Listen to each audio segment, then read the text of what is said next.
So if you've looked at your portfolios recently, you've probably seen a little bit of a downturn and may come as a surprise because we haven't seen much volatility in the market over the last couple of years.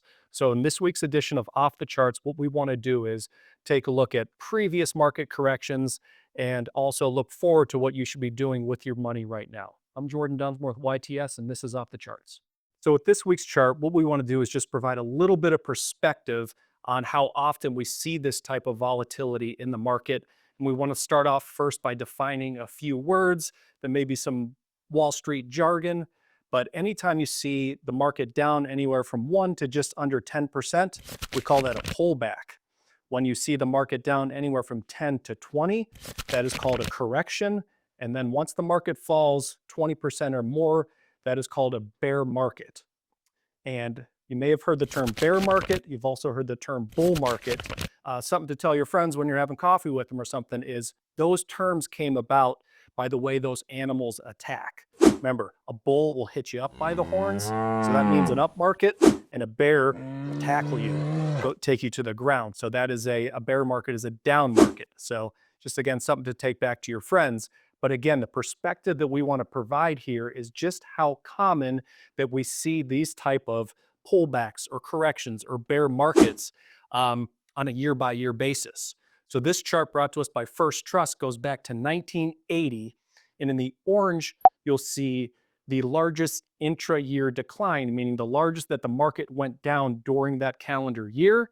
And in the blue, you'll see the performance that it finished at the year. So there are some really interesting years that you could see that the market saw a lot of volatility. We can work our way back to some interesting years. 1987, the market actually saw a 34% drop. That was Black Monday in October of 87, but it finished the year positive 2%. 1990, the market went down 20%, but it only finished the year down 7. A couple other interesting ones.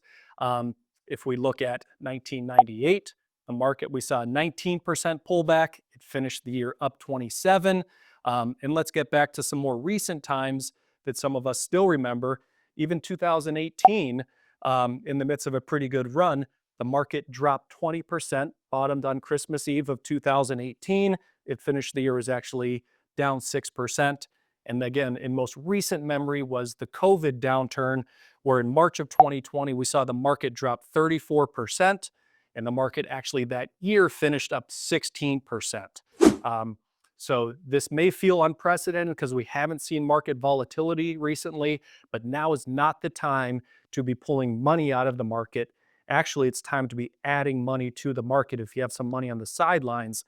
And that's our closing chart here on this week's edition. We want to look back since 2008.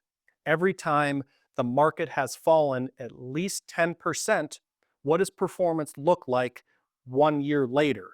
And that's the really interesting thing. So we can start with our, if you wanted to invest in, let's say, January of 2009, we saw major pullbacks there.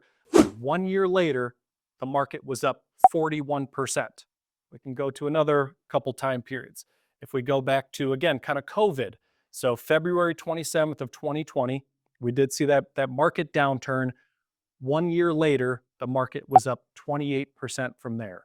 So historically, when we do see these pullback or corrections, the market is up about 86% of the time 1 year after those pullbacks. So again, if you're thinking about going to cash, if you're really concerned about geopolitical issues or tariffs, I would say cut the noise. And if you have money, get more money back in the market, because history shows us it's always a good time after a correction. So thanks for tuning in to this week's edition of Off the Charts, and we'll see you next week.